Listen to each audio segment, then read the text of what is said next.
Motivation is the experience of wanting something or wanting to avoid it. When we study how we get motivated to learn, develop, and succeed, we can identify two contrary forces, extrinsic and intrinsic ones. On the one hand, we want to belong, desire to be loved, and seek to get the attention we think we deserve. We are motivated extrinsically by rewards in order to progress socially. On the other hand, we strive to explore things that are satisfying in themselves, disregarding rewards. We are motivated intrinsically by a natural curiosity which we follow because it feels right. The opinions of others don't matter. To understand why we probably need a good mix of both, let's imagine two 4-year-old children. Both grow up in families that want only the best for their kids, but have completely opposing views on how to motivate them to succeed. Tom's parents believe that all their boy needs is love. To not undermine his intrinsic interests, they never praise him or use rewards. Eventually, they decide not to give him any feedback at all, fearing it could corrupt his free mind.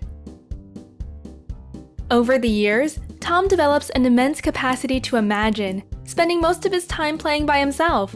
By being allowed to follow his passions, he learns what he likes and what he doesn't. But Tom doesn't learn what others expect and gets easily irritated when asked to do something in a particular way. Mira's parents believe that their precious little girl needs clear rules about what's good and what's not. They see it as their duty to help Mira learn by providing precise and actionable feedback on all aspects of her young life. Mira spends her days in preschool, music, and ballet lessons. Over the years, she gets exceptionally good at the things that please the adults around her. However, since there is neither time to play nor to relax, she doesn't discover her own interests. Being alone bores her. At 14, Tom is independent and begins writing science fiction. He realizes that he isn't quite like his friends and spends most of his time at the library. When he shares his writing, others can't quite relate.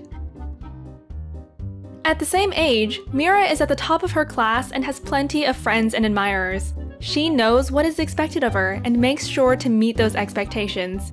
Sometimes the pressure becomes unbearable, although that's her secret. By the day he turns 21, Tom has a unique perspective of the world. He is intelligent, but doesn't like to work for money and hence is always broke. He hates the idea of conforming to conventional norms and is annoyed if someone interferes with his creative expression. At this point, Tom knows a lot about himself, but doesn't connect well with others. To him, people seem to follow rules without questioning them, just like sheep. Integrating into the society is difficult at this point, and he begins to search for utopia. Mira makes it into a top medical school where she realizes she'll never be top of the class again. Once that place seems out of reach, her motivation drops and she wonders if medicine actually interests her. Since quitting is no option, she takes up a second major and runs for student council president.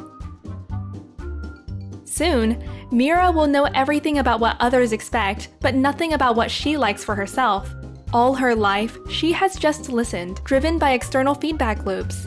At this point, she's almost lost the ability to question the norms of the society she grew up in.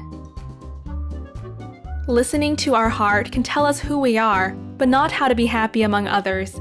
Listening to others can motivate us to be a part of their world, but doesn't teach us if that world is ours. This is why it's probably good for the two to go together. Then we can learn what we want and get the feedback we need in order to stay motivated to explore new roads into a better society. A large body of research shows that balancing the two forces is not straightforward. One meta-analysis of 128 studies examined the effects of extrinsic rewards on intrinsic motivation. While most rewards significantly undermined our intrinsic interest, positive feedback, which is an extrinsic motivator, inspires us to keep going. Put simply, honest words of encouragement get us going, while money or gifts undermine our inner drive. What about you? Do you listen to your heart or to the voices of society?